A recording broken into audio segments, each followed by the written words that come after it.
Good morning મિત્રો. તો આજે આપણે પાટણ જિલ્લાનું ધોરણ 10નું વિજ્ઞાનનું નિત્ય પરીક્ષાનું પેપર સોલ્યુશન જોઈશું. શરૂઆત કરીએ વિભાગ એથી. સૌપ્રથમ પહેલો પ્રશ્ન છે, બહુવિકલ્પો આપે છે અહીંયા. તો બહુવિકલ્પમાં કીધું છે કે રાસાયણિક પ્રક્રિયા છે એમાં કયા વિધાન ખોટા છે જોવાના છે. તો અહીંયા તમને એક રાસાયણિક પ્રક્રિયામાં કીધું છે લેડ ઓક્સાઇડ પ્લસ કાર્બન, પછી લેડ મળ્યો છે અને કાર્બન ડાયોક્સાઇડ મળ્યો છે. અહીંયા તમને એમ પૂછ્યું છે લેડનું રિડક્શન થાય છે, પહેલું દર્શાવ્યું છે લેડનું. અહીંથી તમે જોશો તો રિડક્શન થવો મતલબ ઓક્સિજન દૂર થવો. ઓક્સિજન દૂર કોનો થાય છે? Lead oxide. એટલે લેડનું રિડક્શન નથી થતું પરંતુ લેડ ઓક્સાઇડનું રિડક્શન થાય છે. આપણે અહીંયા ખોટા વિધાન પસંદ કરીએ, બરાબર. તો લેડનું રિડક્શન પામે છે તો આ ખોટું આવે, એટલે આ ખોટું છે.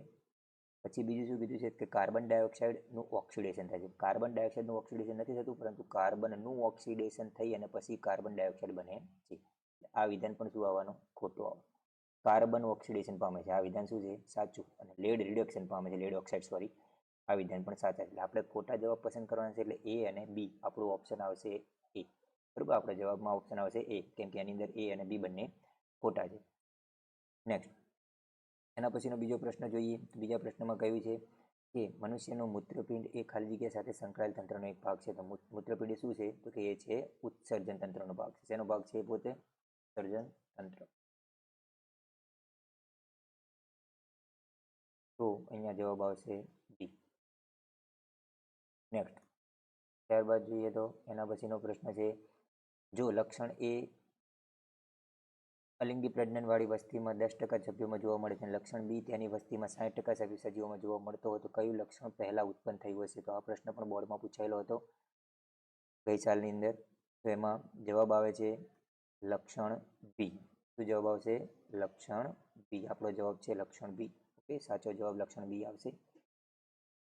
ત્યારબાદ જોઈએ નેક્સ્ટ, એના પછીનો પ્રશ્ન છે, કાચના ગ્લાસમાં રાખેલું લીંબુ વાસ્તવિક માપ કરતાં મોટું દેખાય છે તો પ્રકાશની કઈ ઘટના કારણભૂત હશે? તો એ તમને એનું પ્રતિબિંબ જે મોટું દેખાય છે શેના કારણે દેખાય છે? તો એ છે પ્રકાશનું વક્રીભવન. જવાબ આવશે સી, બરોબર. પછી જોઈએ તો શોર્ટ સર્કિટ વખતે સર્કિટમાં વિદ્યુત પ્રવાહ શું થાય છે? તો આપણે જાણીએ શોર્ટ સર્કિટ ક્યારે થાય છે કે જ્યારે પ્લસ અને માઇનસ, પોઝિટિવ અને નેગેટિવ વાયર જ્યારે સીધા સંપર્કમાં આવે ત્યારે વિદ્યુત પ્રવાહ અચાનક વધી જાય છે, બરોબર. ખૂબ જ વધી જાય છે. અહીંયા આવશે જવાબ સી, ખૂબ જ વધી જાય છે, બરોબર. નેક્સ્ટ છે, નીચે આપેલા માંથી કયું પર્યાવરણ અનુકૂળ પ્રથા છે? મતલબ કે કયું પર્યાવરણ માટે અનુકૂળ છે? બજાર જતી વખતે સામાન માટે કપડાની થેલી લઈ જવી, સાચું છે. બિનજરૂરી લાઇટ, બલ્બ, પંખાની સ્વિચો બંધ કરી દેવી, સાચું છે. એક સ્થળે 4 વ્યક્તિઓને પહોંચવા માટે 4 મોટર કારને બદલે 1 મોટર કાર લઈ જવી, એ પણ સારું છે. તો મતલબ ઉપરોક્ત તમામ જે છે એ સાચા છે પર્યાવરણ માટે. તો જવાબ આવશે ઉપરોક્ત તમામ. આ હતા બહુવિકલ્પ. હવે આપણે જોઈએ ખાલી જગ્યાઓ. કયું સમાનધર્મી શ્રેણી સાથે સંબંધિત નથી? સમાનધર્મી શ્રેણીમાં પહેલું જોઈએ તો C2H6, એટલે કે બમણાથી અહીંયા 2 વધારે છે, બરોબર. C2H બમણાથી 2 વધારે હોય એનો મતલબ શું કહેવાય? કે આલ્કેન શ્રેણી છે અને 2 છે એટલે આને કહેવાય ઇથેન, બરોબર. નેક્સ્ટ બીજું છે C3H8, એટલે આ પણ બમણાથી 2 વધારે છે, આ પણ આલ્કેન શ્રેણી છે. આ છે પ્રોપેન. આ છે કાર્બન કરતાં હાઇડ્રોજન બમણા છે એટલે આ આવે આલ્કિન શ્રેણી, બરોબર. તો આને આપણે કહીએ બ્યુટીન. આ શું છે? બ્યુટીન. અહીંયા 2 છે એ આલ્કેન શ્રેણી છે, જ્યારે 1 છે એ આલ્કિન શ્રેણી છે. એટલે તમને પૂછ્યું છે કે સમાનધર્મી શ્રેણી સાથે સંબંધિત નથી, તો કોણ નથી? આવે બ્યુટીન, બરોબર. C4H8. નીચેના પૈકી કયો વનસ્પતિ અંતઃસ્ત્રાવ છે? ઇન્સ્યુલિન એ પ્રાણીમાં આવે, મનુષ્યની અંદર આવે. ઇસ્ટ્રોજન એ પણ મનુષ્યની અંદર આવે છે. સાયટોકાઇનિન છે એ કોનામાં આવે છે? તો કે એ વનસ્પતિની અંદર આવતો હોય છે. તેથી આપણો જવાબ શું આવશે? સાયટોકાઇનિન. તો આપણો જવાબ છે સાયટોકાઇનિન. મનુષ્યના પ્રજનન કોષોમાં લિંગી રંગસૂત્રોની સંખ્યા કેટલી હોય છે? અહીંયા રંગસૂત્રોની સંખ્યા કીધી છે, જોડ નથી કીધી. એટલે લિંગી રંગસૂત્ર કેટલા હોય? 2 હોય છે, બરોબર. જો જોડ પૂછી હોત તો 1 જોડ લિંગી રંગસૂત્ર હોય છે, એટલે એની અંદર રંગસૂત્રોની સંખ્યા 2 કહેવાય. ઓકે. અરીસાની સામે તમે ગમે ત્યાં ઊભા રહો છતાં તમારું પ્રતિબિંબ છતું મળે, સીધું જ મળે, તો એ કયો અરીસો હશે? તો સમતલ અરીસાના સામે પણ ઊભા રહો તો પણ થાય અને બહિર્ગોળના સામે ઊભા રહો તો પણ થાય. એટલે આપણો જવાબ આવશે સમતલ અને બહિર્ગોળ. પછીનો પ્રશ્ન છે, 1 મિલી એમ્પિયર બરાબર ખાલી જગ્યા એમ્પિયર. મેં અગાઉ પણ આ શીખવાડ્યું છે. મિલીની જગ્યાએ તમારે લખી નાખવાનું 10⁻³ આ જ પ્રશ્ન જો માઇક્રો શબ્દ હોત તો માઇક્રોની જગ્યાએ લખી નાખો 10⁻6 જો આપ્યો હોત તો, બરોબર? અહીંયા નથી આપ્યો. એના પછીનો પ્રશ્ન છે અર્થિંગ માટે ખાલી જગ્યા રંગનું આવરણ વાયર જોવે છે. તો અર્થિંગ માટે લાલ છે એ પોઝિટિવ માટે આવે, કાળો છે એ નેગેટિવ માટે આવે, અર્થિંગ માટે આવે લીલો વાયર, બરોબર? જવાબ આવશે લીલો. પછી આયા ખરા ખોટા વિધાન. તો પહેલું છે શુદ્ધ પાણીની પીએચ 7.4. હવે આમ જોવા જઈએ તો દૂધની પીએચ 7.4 સમથિંગ હોય છે, શુદ્ધ પાણીની પીએચ એ 7 હોય છે, તો અહીંયા આવશે ખોટું. એના પછી ખરા ખોટામાં આભાસી પ્રતિબિંબ પડદા ઉપર મેળવી શકાય છે, ખોટું. હંમેશા વાસ્તવિક પ્રતિબિંબ રહ્યું એ જ પડદા ઉપર ઝીલી શકાય. આભાસી એ પડદાને અરીસાની અથવા લેન્સની પાછળ એ રીતે મળતું હોય છે, બરોબર? માયોપિયા ધરાવતી કોઈ વ્યક્તિ નજીકની વસ્તુને સ્પષ્ટપણે જોઈ શકે છે. હવે માયોપિયા એટલે શું? તો કે ગુરુદ્રષ્ટિની ખામી. અને ગુરુદ્રષ્ટિની ખામીમાં શું હોય? દૂરનું દેખાય, નજીકનું ના દેખાય. આથી આ પણ શું આવે? વાહક તારમાંથી વહેતો વિદ્યુત પ્રવાહના મૂલ્યમાં વધારો કરતા આપેલ બિંદુ પાસે ચુંબકીય ક્ષેત્રના મૂલ્યમાં ઘટાડો થાય છે. અહીંયા જે ચુંબકીય ક્ષેત્ર છે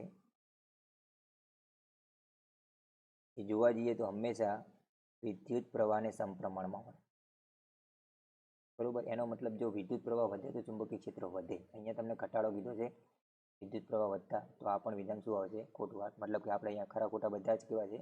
ખોટા. પછી વાત કરીએ એક વાક્યની અંદર જવાબ. તો ભુંજન કોને કહેવામાં આવે? તો કે સલ્ફાઇડ યુક્ત કાચી ધાતુ. સલ્ફાઇડ યુક્ત કાચી ધાતુ એને શું કરવાનું? તો કે ઓક્સિજનની હાજરીમાં ગરમ કરવાનું. ઓક્સિજનની હાજરીમાં શું કરવામાં આવે? ગરમ કરી અને શું મેળવવામાં આવે? ધાતુ ઓક્સાઇડ. ધાતુ ઓક્સાઇડ અને કહેવાય ભુંજન. કેલ્સિનેશન પૂછ્યું હોય તો કેલ્સિનેશનમાં શું આવે? તો કાર્બોનેટ યુક્ત કાચી ધાતુનું ઓક્સિજનની ગેરહાજરીમાં ગરમ કરી અને ધાતુ ઓક્સાઇડ મેળવવાનું, બરોબર? તેને કેલ્સિનેશન કહેવાય. અહીંયા ભુંજન માટે આવે. કોષીય શ્વસન દ્વારા મુક્ત થતી ઉર્જા કયા અણુના સ્વરૂપમાં? તો એ આવે એટીપી. કયા સ્વરૂપમાં આવે? એટીપી. એડિનોસાઇન ટ્રાઇફોસ્ફેટના સ્વરૂપમાં સંશ્લેષણ પામે છે. આંખમાં વિદ્યુત સંવેદના નેત્રપટલથી મગજ સુધી શેના દ્વારા પહોંચાડવામાં આવે છે? તો એ કોના દ્વારા આવે? તો દ્રષ્ટિ ચેતા. દ્રષ્ટિ ચેતા દ્વારા. પછી વાત કરીએ 20 નંબરમાં ફક્ત સામાન્ય વિદ્યાર્થીઓ માટે છે, મતલબ કે અંધ માટે નથી, દ્રષ્ટિહીન માટે નથી. આ ચિહ્ન શેના માટે છે? તો આ છે વિદ્યુત કોષ માટે. આ ચિહ્ન છે વિદ્યુત કોષ. જો બેટરી કઈ હોત તો એક કરતાં વધારે વિદ્યુત કોષ જોડેલા હોત અહીંયાથી આ પ્રમાણે, તો એ થઈ ગયો બેટરી. પછીનો પ્રશ્ન જોઈએ જોડકા. જોડકા જલવાહક પેશી. તો એ શું આવે? જલવાહિનીકી, મતલબ કે પાણીનું વહન કરતી હોય તે. અન્નવાહક પેશીમાં શું આવે? તો કે પ્લાઝ્મા. તો આપણા શરીરમાં મનુષ્યમાં હોય તો એ આવે ચાલની નલિકા. કેમ? કેમ કે અન્નનું વહન ઉપરથી નીચે એટલે કે ઉર્ધ્વથી અધો દિશામાં અને અધો દિશામાંથી ઉર્ધ્વ દિશામાં બંને દિશામાં કોણ કરે છે? ચાલની નલિકા દ્વારા. એ 22નો જવાબ આવશે ચાલની નલિકા.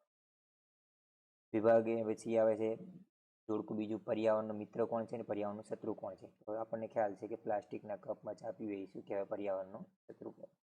મિત્ર કોણ છે? તો કે ચા માટીની કુલ્લીમાં પીવે તે. પછી વાત કરીએ વિભાગ બી ની અંદર વિઘટન એટલે શું? તો વિઘટનનો મતલબ શું થાય? કે એક પ્રક્રિયક હોય. પ્રક્રિયક કેટલા હોય? એક. અને એ એક પ્રક્રિયક તૂટી અને એકથી વધુ શું બને? નિપજનું નિર્માણ થાય તેને વિઘટન પ્રક્રિયા કહેવાય. વિઘટન પ્રક્રિયા સૂર્યપ્રકાશ દ્વારા થાય, વિદ્યુત દ્વારા થાય અને ઉષ્મા દ્વારા થતા હોય છે. તેમના કોઈ પણ એક સમીકરણ તમે લખી શકો. દાખલા તરીકે હું સૂર્યપ્રકાશનું લખી નાખું સિલ્વર ક્લોરાઇડ, બરોબર? તો AgCl છે એનું વિઘટન થશે સિલ્વર અને ક્લોરિનની અંદર, બરોબર? આ રીતે આપણને એ સમીકરણ મળે. તો આ એક ઉદાહરણ લખી શકાય છે. પાણીનું પણ લખી શકાય. પાણીનું વિદ્યુત વિભાજન H2 અને O2ના સ્વરૂપમાં, એટલે અહીંયા થઈ જાય 2H2, બરોબર? તો આ રીતે આ સમીકરણ પણ વિઘટનમાં લખી શકાય છે. ક્ષારણનો મતલબ શું થાય છે? તો ક્ષારણ એટલે જ્યારે કોઈ ધાતુ હોય અથવા લોખંડ હોય, તો લોખંડ એ હવા, પાણી, એસિડ આના સંપર્કમાં આવે ત્યારે એ ખવાઈ જાય છે, અથવા એના ઉપર જે કથ્થાઈ રંગનું પડ અથવા એના ઉપર કોઈ પડ જામી જાય છે, બરોબર? થવાણના કારણે. આને આપણે શું કહીએ છીએ? ક્ષારણ કહીએ. એમાં લોખંડનું ઉદાહરણ લખી શકાય, કોપરનું ક્ષારણ કઈ રીતે થાય છે એ લખી શકાય, ચાંદીનું ક્ષારણ કઈ રીતે થાય છે, કયા સ્વરૂપમાં થાય છે એ બધું એની અંદર લખી શકાય. ચલો એના પછીનો પ્રશ્ન છે, રોહિત પાસે 2 બીકર છે, એ અને બી. એમાં બીકર એમાં શું છે, તો કે બીકર એમાં પાણી અને બીકર બીમાં સાંદ્ર એસિડ છે. એને શું કરવું છે, એસિડને મંદ કરવું છે. આપણે જાણીએ છીએ એસિડને મંદ કઈ રીતે કરાય, તો પાણી ઉમેરવામાં આવે છે એ. પરંતુ શું બીકર એમાં બીકર બીનું દ્રાવણ નાખવું કે બીકર બીમાં એનું દ્રાવણ નાખવું, અહીંયા તમને એ કહેવા માંગે છે. શું કરવામાં આવે, તો કે એસિડની અંદર પાણી નાખવામાં આવતું નથી, ધ્યાન આપજો. પરંતુ પાણીની અંદર ટીપે ટીપે એસિડ નાખવામાં આવે કે અહીંયા આ એસિડ છે એટલે, અને સતત એને મિક્સ કરવામાં આવે છે. સાંદ્ર એસિડને મંદ કરવા રોહિત કઈ સલામત પદ્ધતિ અપનાવશે? પહેલાં તો એને સેફ્ટી કિટ પહેરવી પડે, હેન્ડ ગ્લવ્સ પહેરવા પડે, એપ્રન પહેરવા પડે અને આંખની અંદર ગ્લાસીસ પહેરવા પડે આંખ ઉપર, બરાબર. ત્યારબાદ શું કરવાનું હોય, તો કે પછી પાણીવાળા બીકરની અંદર ધીમે ધીમે એસિડ ટીપે ટીપે ઉમેરવામાં આવે છે. એટલે કે બીકર બીમાંથી બીકર બેમાં એમાં ઉમેરવામાં આવે છે અને તેને સતત હલાવતું રહેવું પડે. કેમ આવું કરવામાં આવે છે? કેમ કે અહીંયાથી ઉત્પન્ન થતી ઉષ્મા ખૂબ જ વધારે હોય છે. ઘણી વખત એવું પણ બને, જો તમે પાણીને એસિડમાં ઉમેરો તો એ ઉષ્મા એટલી બધી વધારે હોય કે બીકરને ફોડી શકે છે અને બીકરમાં રહેલું એસિડ આપણા હાથમાં પડે છે. એટલે આ બધા કારણો હોય. ઓકે, તો એસિડને પાણીમાં ઉમેરાય, પાણીને એસિડમાં ના ઉમેરાય, ધ્યાન રાખજો. પછી છે એના પછીનો પ્રશ્ન છે, નીચેના તત્વો સક્રિયતા શ્રેણીમાં ઉતરતા ક્રમમાં ગોઠવો, મતલબ સૌથી વધારે સક્રિય કોણ છે એ લખવાનું. તો આપણને ખબર છે સૌથી પહેલાં આવે પોટેશિયમ, પછી એનાથી ઓછું સક્રિય આવે સોડિયમ, આપણી પાસે અહીંયા સોડિયમ છે એ પ્રમાણે. પછી આવે કેલ્શિયમ, તો આ એક પહેલા નંબરમાં, આ બીજા નંબરમાં આવે. ફરી પોટેશિયમ અહીંયા 2 વખત લખેલા છે, ત્રીજા નંબરમાં, અને આ છે ચોથા નંબરમાં, બરાબર. આ રીતની સક્રિયતા શ્રેણી થાય. કાર્બન અને તેના સંયોજનોનો ઉપયોગ મોટે ભાગે બળતણ તરીકે કેમ થાય છે? કેમ કે આપણે જોયું હતું કાર્બનનું દહન. કાર્બનનું દહન કરીએ એટલે મોસ્ટ ઓફ શું બને છે, ઉષ્મા અને પ્રકાશ મળે છે, આપણને ખ્યાલ છે, બરાબર. તો મોસ્ટ ઓફ કાર્બનનું દહન કરે એટલે ઉષ્મા અને પ્રકાશ આપણને મળતું હોય છે, એટલે આપણે બળતણ તરીકે એનો ઉપયોગ કરીએ છીએ. અને બીજું કે એમાં રાખ ઓછું મળે છે, અને જો સંતૃપ્ત કાર્બન સંયોજનો હોય તો એમાં ધુમાડો પણ થતો નથી, બરાબર. એટલે આપણે એને બળતણ તરીકે ઉપયોગ કરીએ છીએ. પછી સ્વયંપોષી પોષણ અને વિષમપોષી પોષણ વચ્ચેનો તફાવત. સ્વયંપોષી એટલે જે પોતાની જાતે ખોરાક બનાવે. વિષમપોષી એ જે ખોરાક મેળવવા માટે, પોષણ મેળવવા માટે બીજા સજીવ ઉપર આધાર રાખતા હોય. આમાં કોણ આવે, તો કે વનસ્પતિ આવે. આમાં કોણ આવે, તો કે પ્રાણીઓ આવે, બરાબર. આ બે તફાવત, 2 મુદ્દા છે, લખી શકાય છે. પછીનો પ્રશ્ન તમને કીધો છે કે અહીંયા કયા પ્રકારનો આકૃતિ દર્શાવેલ છે અલિંગી પ્રજનન પદ્ધતિનો પ્રકાર? તો આ છે અમીબાની અંદર થતું દ્વિભાજન. તો પ્રકાર પૂછીએ અલિંગી પ્રજનનનું તો શું આવે, દ્વિભાજન. સજીવનું નામ અમીબા. ચલો નેક્સ્ટ, એના પછીનો પ્રશ્ન છે લિંગ નિશ્ચયન, એટલે કે પ્રાણીઓની અંદર જે નવજન્મતું બાળક એ નર હશે કે માદા એ નક્કી કરવાની પદ્ધતિ, એટલે લિંગ નિશ્ચય. જનીન એટલે શું, તો કે જ્યારે કોષોનું વિભાજન થાય ત્યારે ડીએનએની અંદર જે એની માહિતી હોય છે એને આપણે શું કહીએ છીએ, જનીન કહેવામાં આવે. એક વિદ્યાર્થી સૂર્યપ્રકાશમાં લેન્સનો ઉપયોગ કરીને કાગળ સળગાવે છે. આપણે જાણીએ આવું કર્યું હશે. દાખલા તરીકે આ બહિર્ગોળ લેન્સ અને આ સૂર્યપ્રકાશ છે. સૂર્યપ્રકાશ અહીંયા ભેગા થાય છે એક જગ્યાએ, અને આ કાગળ હોય છે, કાગળ સળગતું હોય, બરાબર. તો થાય છે શું, તમને એમ પૂછ્યું છે કે આ વિદ્યાર્થીઓ ઉપયોગમાં લીધેલો લેન્સ કયો છે? તો અહીંયા લેન્સ હશે બહિર્ગોળ. કયો લેન્સ હોય છે? બહિર્ગોળ. આ ઘટનામાં પ્રતિબિંબ ક્યાં મળે? તો અહીંયા જે પ્રતિબિંબ મળે છે એ કઈ જગ્યાએ મળે? તેના મુખ્ય કેન્દ્ર અથવા કેન્દ્ર લંબાઈ જેટલા અંતરે આ જે બિંદુ હશે એનું મુખ્ય કેન્દ્ર હશે. મુખ્ય કેન્દ્રે એનું પ્રતિબિંબ મળે, બરાબર. અહીંયા આવે મુખ્ય કેન્દ્ર પ્રતિબિંબ મળે અને લેન્સ આવે બહિર્ગોળ. એના પછીની વાત કરીએ, 9 વોલ્ટની બેટરી સાથે તમને 2.2, 3, 4 અને 12 આ બધા જ ઓમના અવરોધો શ્રેણીમાં જોડ્યા છે, બરાબર. હવે શ્રેણીમાં જોડેલા છે તો એમને પૂછ્યું છે 12 ઓમમાંથી વહેતો વિદ્યુત પ્રવાહ કેટલો હશે? શ્રેણીમાં જોડ્યા એટલે પહેલાં તો સૌપ્રથમ તમારે કુલ અવરોધ શોધવો પડે. 0.2, 0.3 અને 0.4 આમનો સરવાળો કરીએ તો 0.9 મળે છે, અને 12 ટોટલ અવરોધ શું મળશે? 12.9, બરાબર. પછી વિદ્યુત સ્થિતિમાન આપ્યો છે 9 વોલ્ટ. તમને શોધવાનો કીધો છે વિદ્યુત પ્રવાહ I બરાબર V/R, 9/12.9, બરાબર. આ ભાગાકાર કરો એટલે તમને જવાબ મળી જશે. કેટલા એમ્પિયર પ્રવાહ મળે. વાહકનો અવરોધ કઈ બાબતો ઉપર આધાર રાખે છે? તો વાહકનો અવરોધ એ તાપમાન ઉપર આધાર રાખે, વાહકની લંબાઈ ઉપર આધાર રાખે, આડછેદનું ક્ષેત્રફળ ઉપર આધાર રાખે અને દ્રવ્યની જાત ઉપર આધાર. આટલા પરિબળો ઉપર આધાર રાખે. હોકાયંત્રની સોયને ગજ્ય ચુંબકની નજીક લઈ જાય તેનું કોણાવર્તન કેમ થાય છે? તો હોકાયંત્રની સોય એક પ્રકારે શું છે? પોતે ચુંબકીય સોય. પોતે શું છે? ચુંબકીય સોય. ચુંબકીય સોયનો મતલબ પોતે ગજ્ય ચુંબક જ છે. પોતે ગજ્ય ચુંબક છે. એનો મતલબ શું થયો? કે એને પણ એન અને એસ ધ્રુવ હોય છે. આથી જ્યારે તો કોઈ પણ ચુંબકની નજીક લઈ જાઓ તો જ્યારે જો સમાન ધ્રુવ હશે તો અપાકર્ષણ થશે અને વિજાતીય ધ્રુવ હશે તો આકર્ષણ થશે. બરોબર, એટલે એના કારણે પોતે કોણાવર્તન દર્શાવતું હોય. પછી આ મોટા પ્રશ્નો છે, શક્ય હોય એટલે આપણે સોલ્વ કરીએ, બાકીના જોઈએ. ચલો, તો પીએચ માપક્રમ વિશે તમારે દર્શાવવાનું છે રોજિંદા જીવનમાં. પીએચ માપક્રમ અહીંયા દર્શાવવાનું છે. પીએચ માપક્રમ ક્યાંથી ક્યાં સુધી હોય છે? પીએચમાં પીનો મતલબ શું થાય? પી એટલે પોટેન્સ થાય. બીજું, પોટેન્સ ઓફ હાઇડ્રોજન આયન એટલે હાઇડ્રોજન આયનની સાંદ્રતા એની શક્તિ માપવાને પીએચ માપક્રમ કહેવામાં આવે છે. ક્યાંથી ક્યાં સુધી હોય છે? 0 થી 14 સુધી હોય છે. 7 એ તટસ્થ હોય છે. 0 થી 7 ની વચ્ચે એસિડ હોય છે અને 7 થી 14 ની વચ્ચે શું હોય છે? બેઝ હોય છે. જેમ જેમ પીએચ ઘટે, પીએચનું મૂલ્ય શું થતું જાય? ઘટે, એમ શું થતા જાય? એસિડ વધતો જાય છે. જેમ જેમ પીએચનું મૂલ્ય વધતું જાય એમ બેઝ વધતો જાય છે, એવું કહેવા માંગે છે. બરોબર, આ બધા મુદ્દા એની અંદર તમે લખી શકો છો અને એમના રંગ પ્રમાણે પણ આપણે દર્શાવી શકીએ. ચલો, ધાતુ તત્વો અને અધાતુ તત્વો વચ્ચેનો તફાવત શું છે? તો ધાતુઓ રણકાળ ધરાવે છે, રણકાર ઉત્પન્ન કરે છે. અધાતુઓ રણકાર ઉત્પન્ન કરતા નથી. ધાતુઓ વિદ્યુતના વાહક હોય છે, આ વિદ્યુતના વાહક હોતા નથી. આવા 3-4 મુદ્દા તમે સખત હોય છે, પેલા બરડ હોય છે, આવા મુદ્દા લખી શકો છો. ખૂબ ઈઝી પ્રશ્ન છે. ઉષ્માના વાહક છે તો આ ઉષ્માના વાહક નથી. આ રીતે બધા જ મુદ્દા તમે લખી શકો છો. સાબુની સફાઈ ક્રિયાવિધિ, મતલબ કે સાબુની સફાઈ ક્રિયાવિધિમાં આપણે જે ઉપયોગ કરીએ સાબુનો, એના વિશે દર્શાવી છે. કઈ રીતે મિસેલની રચના થાય છે? આ પ્રશ્ન છે મિસેલની રચના. બરોબર, એ દર્શાવવાનો થશે.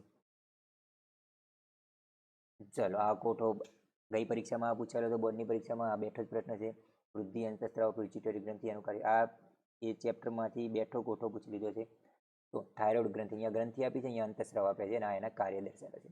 થાઇરોઇડ ગ્રંથિ છે તો અંતઃસ્રાવ કયો હોય? થાઇરોક્સિન.